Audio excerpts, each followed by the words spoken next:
सोचिए, अगर कोई इंसान ऐसा नकली पैसा बनाए जो असली नोटों से भी ज्यादा असली लगे, इतना असली कि बैंक की मशीनें, दुकानों के स्कैनर और यहां तक कि अनुभवी पुलिस अधिकारी भी उसे पहचान न सके। कल्पना कीजिए कि वह इंसान सालों तक पूरे सिस्टम को धोखा देता रहे। माफिया, ड्रग गैंग्स और अंडरवर्ल्ड तक उसके बनाए नोट इस्तेमाल करें, लेकिन फिर एक दिन अचानक उसकी पूरी दुनिया तबाह हो जाए और उसकी गिरफ्तारी की वजह बने कोई दुश्मन नहीं, बल्कि उसका अपना ही बेटा। आज की यह कहानी एक ऐसे काउंटरफीटर की है जिसे अमेरिका के इतिहास में सबसे खतरनाक नकली नोट बनाने वालों में गिना जाता है। यह कहानी है आर्ट विलियम्स की, एक ऐसे आदमी की जिसने अपनी कला से पूरे सिस्टम को चुनौती दे दी थी। यह कहानी शुरू होती है 14 अगस्त 2006 की एक रात से। शिकागो शहर के एक पुलिस स्टेशन का माहौल बिल्कुल सामान्य था। ड्यूटी पर तैनात अधिकारी अपने काम में लगे हुए थे कि तभी अचानक दरवाजा खुलता है और करीब 15 साल का एक लड़का घबराया हुआ अंदर आता है। उसके हाथ में एक भारी बैग था। उसका चेहरा पसीने से भीगा हुआ था और उसकी सांसें तेज चल रही थीं। वह सीधे ड्यूटी ऑफिसर के पास पहुंचता है और बैग को मेज पर रख देता है। जब पुलिस वाले बैग खोलते हैं तो उनके सामने नोटों की गड्डियां दिखाई देती हैं। पहले तो उन्हें लगता है कि शायद यह चोरी का मामला है, लेकिन अगले ही पल वह लड़का जो कहता है उसे सुनकर वहां मौजूद हर पुलिस अधिकारी सन्न रह जाता है। वह कहता है कि इस बैग में रखे सारे नोट नकली हैं और जिस जगह से वह ये नोट लेकर आया है वहां ऐसे हजारों नकली नोट और भी पड़े हैं।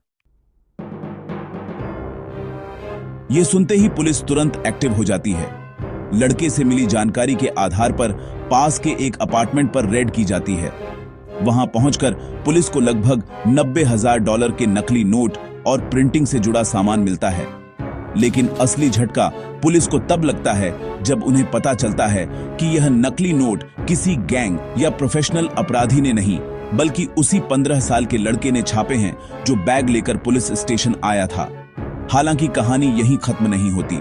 असली मोड़ तब आता है जब वह लड़का पुलिस को बताता है कि उसने यह नकली नोट क्यों बनाए और उसे यह सब किसने सिखाया। उसके बाद पुलिस की आंखों में अचानक एक चमक आ जाती है, क्योंकि अब उन्हें एहसास हो चुका था कि वे अमेरिका के सबसे बड़े काउंटरफीटर तक पहुंचने वाले हैं। इस पूरी कहानी का मास्टरमाइंड था आर्ट विलियम्स। आर्ट विलियम्स का जन्म 1972 में अमेरिका के इलिनॉइस राज्य में हुआ था। बचपन में ही उसका परिवार शिकागो आकर बस गया।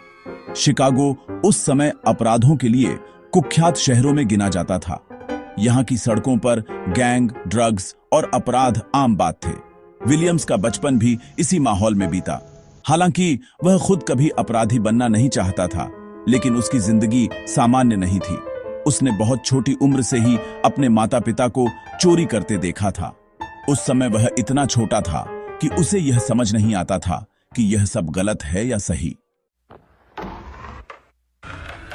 जब विलियम्स लगभग 9 साल का था, तब उसकी मां को मानसिक बीमारी स्किज़ोफ्रेनिया हो गई। बीमारी इतनी गंभीर थी कि उसका पिता पूरी जिम्मेदारी छोड़कर परिवार से अलग हो गया। इस घटना का आर्ट के दिमाग पर बहुत गहरा असर पड़ा। अब उसके सामने एक ऐसी दुनिया थी जिसमें उसे खुद ही रास्ता बनाना था। उसे जल्दी समझ आ गया था कि शिकागो जैसे शहर में जिंदा रहने के लिए कभी-कभी सही और गलत के बीच की रेखा धुंधली हो जाती है। इसी दौरान उसकी मां की जिंदगी में एक नया इंसान आया। उसका नाम था डा विंची। वह एक अमीर इटालियन आदमी था और आर्ट की मां के साथ बहुत अच्छा व्यवहार करता था। धीरे धीरे वह उनके साथ रहने लगा। आर्ट के लिए डा विंची सिर्फ उसकी मां का साथी नहीं था, बल्कि एक पिता जैसा व्यक्ति बन गया था, क्योंकि उसे बचपन से पिता का प्यार कभी नहीं मिला था। लेकिन जिंदगी ने उसके लिए एक और झटका तैयार कर रखा था। जब विलियम्स 17 साल का हुआ, तब उसकी गर्लफ्रेंड गर्भवती हो गई। उसके पास पैसे कमाने का कोई तरीका नहीं था। मजबूरी में उसने कार चोरी करना शुरू कर दिया ताकि वह अपनी गर्लफ्रेंड और आने वाले बच्चे की जिम्मेदारी उठा सके। लेकिन यह काम ज्यादा दिनों तक नहीं चला। कुछ ही समय में पुलिस ने उसे पकड़ लिया और उसे 3 महीने के लिए जुवेनाइल डिटेंशन सेंटर भेज दिया। जब वह वहां से बाहर आया तो डा विंची को लगा कि अब समय आ गया है कि वह आर्ट को जिंदगी का दूसरा रास्ता दिखाए।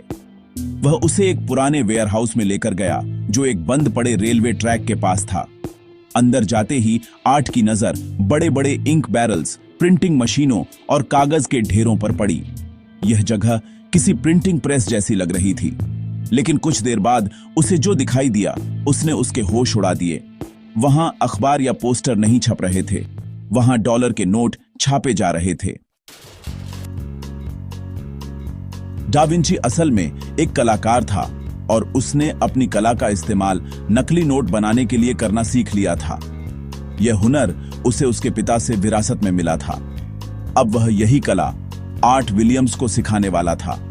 धीरे धीरे उसने उसे हर बारीकी सिखाई, कैसे स्याही मिलाई जाती है, कैसे प्रिंटिंग प्लेट तैयार होती है और कैसे मशीन में पेपर सेट किया जाता है। लेकिन इसके साथ उसने कुछ नियम भी बताए। पहला नियम यह था कि वह खुद कभी अपने बनाए नोट खर्च नहीं करेगा। दूसरा नियम था कि बहुत ज्यादा नोट नहीं छापे जाएंगे ताकि किसी का ध्यान न जाए। तीसरा और सबसे अहम नियम था कि इस काम के बारे में किसी को कुछ नहीं बताया जाएगा। आर्ट इस कला को तेजी से सीख रहा था, लेकिन अचानक एक दिन डा विंची बिना बताए गायब हो गया।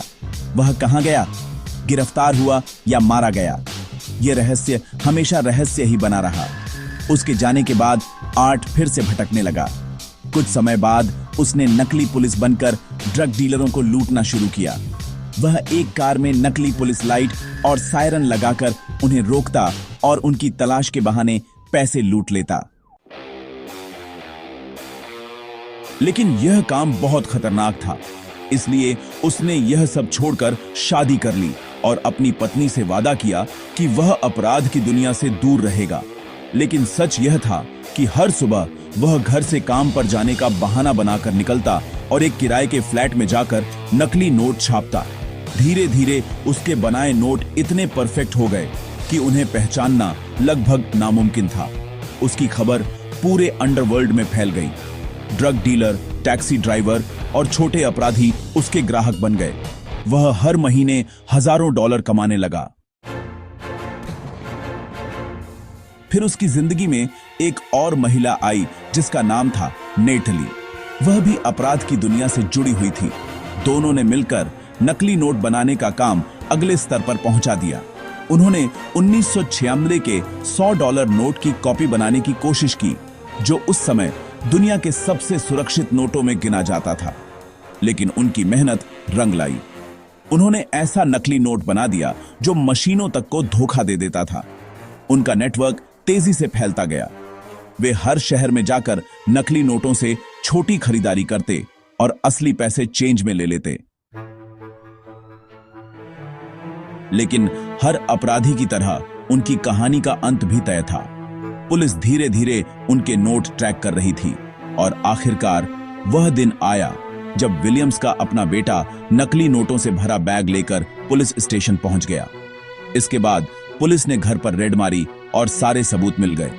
अदालत में केस चला और अंत में विलियम्स को $10 मिलियन से ज्यादा नकली नोट छापने के आरोप में 3 साल की सजा हो गई। लेकिन जेल की सजा से ज्यादा दर्दनाक चीज थी वह धोखा जो उसे अपने ही बेटे से मिला था। यही वह पल था जिसने उसे अंदर से तोड़ दिया। और यहीं खत्म होती है उस आदमी की कहानी जिसने अपनी कला से पूरी दुनिया को धोखा दिया, लेकिन अपनी ही जिंदगी को नहीं बचा पाया।